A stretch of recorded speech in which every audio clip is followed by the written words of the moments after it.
Hello friends, history lesson plan में आज का टॉपिक है प्रकरण भारत में राष्ट्रवाद और उप प्रकरण औद्योगिक क्रांति से पहले। मैंने भारत में राष्ट्रवाद के और भी वीडियोस अपलोड किए हैं जिसमें कि मैंने ओवरऑल चैप्टर को फर्स्ट में एक्सप्लेन किया है और इसमें उप प्रकरण है औद्योगिक क्रांति से पहले। इसके बाद सिंस कि ये जो चैप्टर है भारत में राष्ट्रवाद ये बहुत बड़ा चैप्टर है, तो हम इसे एक दिन में तो कंप्लीट कर नहीं सकते हैं। इसमें असहयोग आंदोलन है, सविनय अवज्ञा आंदोलन है, खिलाफत आंदोलन है और भारत छोड़ो आंदोलन है। इसके अलावा बहुत सारी टॉपिक्स हैं, सब टॉपिक्स हैं, तो हम उसे एक एक दिन करके हम उसे एक्सप्लेन करेंगे। तो उसी प्रकार से हम लेसन प्लान भी जो है वो टॉपिक वाइज बनाएंगे। तो हम अगर कोई चैप्टर बहुत बड़ा है तो हम उसमें से 5, 6, 7 जितना भी चाहें जिसके अकॉर्डिंग हम जैसे क्लास ले रहे हैं उसके अकॉर्डिंग हम लेसन प्लान बनाएंगे अपना। तो इस तरह से हमारा आज का जो टॉपिक है औद्योगिक क्रांति से पहले, चलिए उसको स्टार्ट करते हैं। तो हम औद्योगिक क्रांति को क्यों पढ़ा रहे हैं?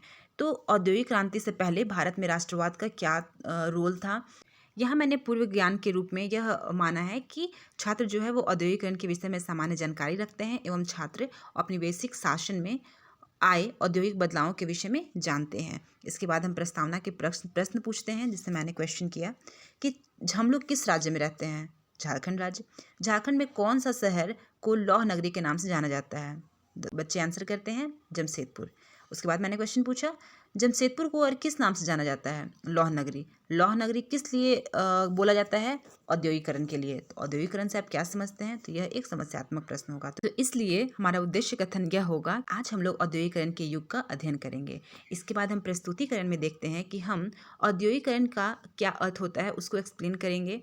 औद्योगिकरण क्रांति से पहले की क्या स्थिति थी वो हम लिखेंगे और इस समय जो बच्चे हैं वो ध्यानपूर्वक सुनेंगे और महत्वपूर्ण बिंदुओं को लिखेंगे। साथ ही मैंने ब्लैक बोर्ड पर कुछ इंपॉर्टेंट पॉइंट्स लिखे हैं, जिसमें कि यह है औद्योगिकरण एक प्रकार की प्रक्रिया है जिसके अंतर्गत लोग पुरानी पद्धति को त्याग देते हैं और उसके स्थान पर आधुनिक, अधिक सख्त, अधिक उत्पाद, अधिक तकनीकी संसाधनों का प्रयोग करते हैं। और इस तरह जब मैं इस टॉपिक को एक्सप्लेन कर दूंगी तो मैं बच्चों से मूल्यांकन के लिए एक प्रश्न पूछूंगी कि बच्चे बताइए औद्योगिकरण का क्या अर्थ है। इसके बाद हम सेकंड पेज में लिखते हैं कि आखिर कारखानों का जो उदय है वह कैसे हुआ, कब हुआ, किस तरह जो कारखाने हैं वो इंग्लैंड का अभिन्न अंग बन गया, इसके बारे में हम लिखेंगे।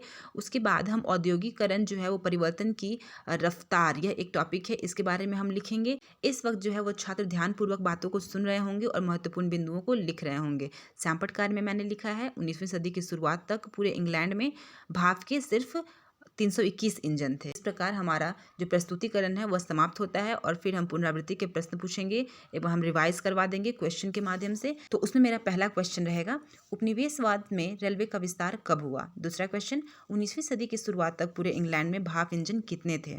थर्ड क्वेश्चन, कारखानों के विषय को विस्तार से बताएं। फोर्थ क्वेश्चन, औद्योगिकरण का क्या अर्थ है? और फिर हम उसे होमवर्क दे देंगे। फर्स्ट क्वेश्चन, औद्योगिकरण क्रांति कब हुई थी? सेकंड, रेलवे का विस्तार कब हुआ था? थर्ड, औद्योगिकरण क्रांति से पहले की स्थिति कैसी थी?